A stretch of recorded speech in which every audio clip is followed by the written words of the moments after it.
Unatamani kutengeneza pesa mtandaoni mwaka 2025 pasipo kutumia mtaji, lakini unashindwa na hujui uanzie wapi. Kama ulikuwa hujui, kuna watu wengi sana wanatengeneza pesa mtandaoni kuanzia $5, $10, $20 mpaka $300 kwa wiki kwa kupitia site moja inaitwa Fiverr.com. Hii ni site halali na trusted ya kutengeneza pesa, na nataka nikuhakikishie kuwa wewe pia unaweza kutengeneza pesa katika hii site, kwa sababu haihitaji skills zozote na wala haitaki mtaji wowote, ni simu yako tu. Karibu sana katika kipindi cha Mchongo Legit. Mimi naitwa Billy na leo nitakwenda kuchambua ama kuonyesha hatua kwa hatua namna gani tunaweza tukafungua account katika Fiverr na ukatengeneza biashara na ukaanza kupata wateja na kutengeneza pesa moja kwa moja. Kama ulikuwa unatafuta side hustle za ukweli, halali na uhakika za kutengeneza pesa mtandaoni, usisahau kusubscribe hapo chini, lakini pia kutufollow kwa upande wa Facebook ili usipitwe na video zinazofuata ambazo zitakuwa zinaelezea michongo mingine ya uhakika ya kutengeneza pesa kwa kutumia smartphone mwaka 2025. Kwanza kabisa nakwenda kuelezea Fiverr ni nini kama ulikuwa hujui. Fiverr ni website maarufu ama maalum ya freelancing inayowezesha watu kununua na kuuza bidhaa zao mtandaoni kutoka sehemu mbalimbali za dunia.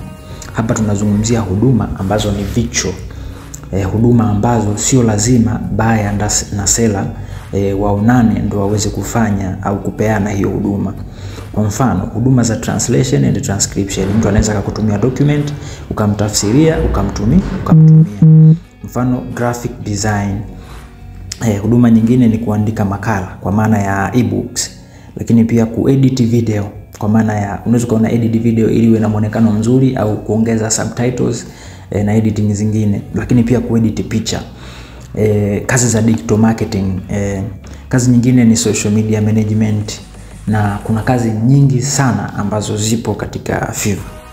Kama kijana ni lazima nikushauri kwamba ni lazima tujue ni namna gani tunaweza kumaximize vipato vyetu kwa kufanya hata side hustle, kwa sababu siku zinavyozidi kwenda teknolojia inazidi kukua na ajira zinazidi kuwa adimu, kwa sababu kama sasa hivi kuna artificial intelligence nyingi sana ambazo zinatengenezwa.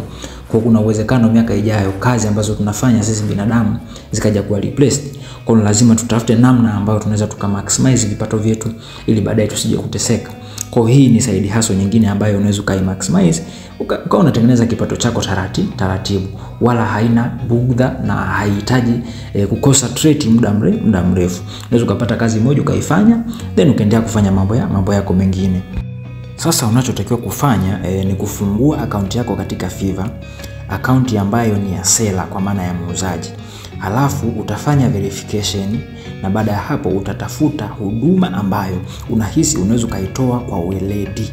Baada ya hapo utatengeneza kitu kinaitwa gig, ambacho tunaweza kusema ni kama tangazo, ambalo hilo tangazo ndio litakuwa linaonyesha huduma ambayo wewe umeamua kuitoa. Kwa mfano mimi nilichagua huduma ya translation and transcription. Kwa hiyo ina maana gig yangu inahusiana na masuala ya translation and transcription from English to Kiswahili au Kiswahili to English.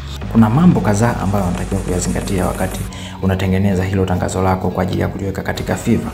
Jambo la kwanza, unatakiwa kuhakikisha description yako ama maelezo ambayo unayaweka ya kuhusiana na service yako yanakuwa ni yanavutia ama yanashawishi mtu kuja kufanya kazi na wewe. Lakini swala la pili, unatakiwa kuhakikisha unaweka picha nzuri ambayo inaonyesha kazi yako ama cover photo ambayo inahusiana na kazi yako. Lakini kitu cha tatu, kama itawezekana, weka na video ambayo inaonyesha ukijitambulisha na kueleza service ambayo unaitoa katika Fiverr. Lakini pia kitu kingine, unatakiwa kuhakikisha unajibu message za wateja kwa wakati.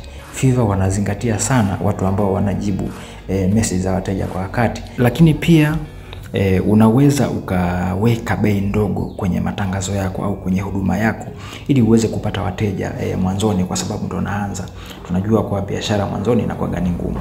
Unaweza kupunguza bei ili uweze kupata wateja wengi na uweze kujitengenezea jina kwanza, alafu baadaye utakuja kubadilisha bei zako.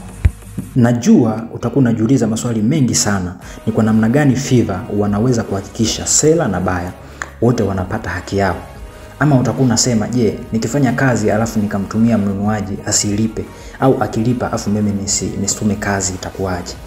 Ni rahisi sana. Fiverr wanahakikisha ama wanalinda haki za pande zote mbili. Wanahakikisha seller anapata haki yake na buyer anapata haki yake. Na ni simple. Seller anapokuwa anataka huduma fulani, kitu cha kwanza ambacho anatakiwa afanye, anatakiwa akutafute wewe mnegotiate. Mkisha negotiate, wewe utamtengenezea offer. Ukishamtengenezea offer, yeye atatakiwa kufanya ni kulipia. Akishalipia atakutumia kazi. Na naomba niweke wazi hapa kwamba akishalipia sio anakulipa wewe, analipia kwa Fiverr. Fiverr wanashikilia zile hela na wewe utafanya ile kazi. Ukishafanya kazi utakuja kudeliver hapa.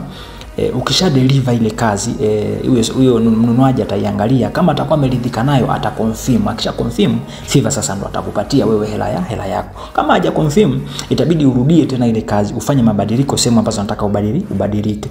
Na hiyo utakuwa unaifanya ndani ya muda maalum ambao umekubaliana. Ndio maana unaona kuna countdown hapa ambayo inaonyesha siku au muda ambao unatakiwa kuimaliza kazi.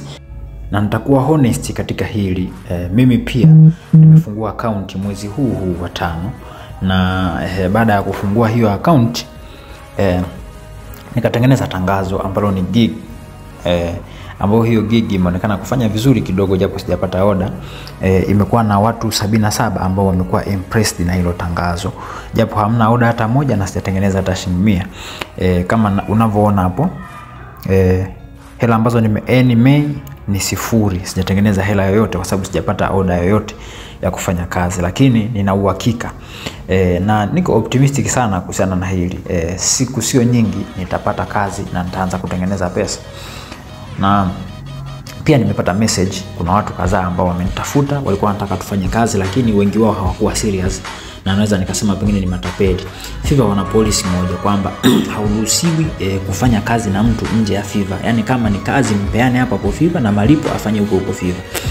So kuna huyu hapa alikuwa anataka nimtafsirie document ndani ya masaa 48, lakini nilivyo mtafuta nikamwambia afanye malipo, akakimbia, hakuonekana tena. Lakini kuna wengine walikuwa wanataka email zangu, wengine wanataka tukafanye kazi Telegram, lakini nilikataa kwa sababu policy ya Fiverr hairuhusu, kwa sababu unaweza kutapeliwa.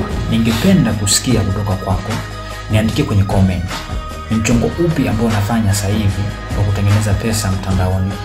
Lakini pia usisahau kusubscribe, like, comment na kufollow kwa upande wa Facebook ili usipitwe na michongo halali ya kutengeneza pesa mtandaoni. Ulikuwa na mimi Billy kutoka Michongo Legit.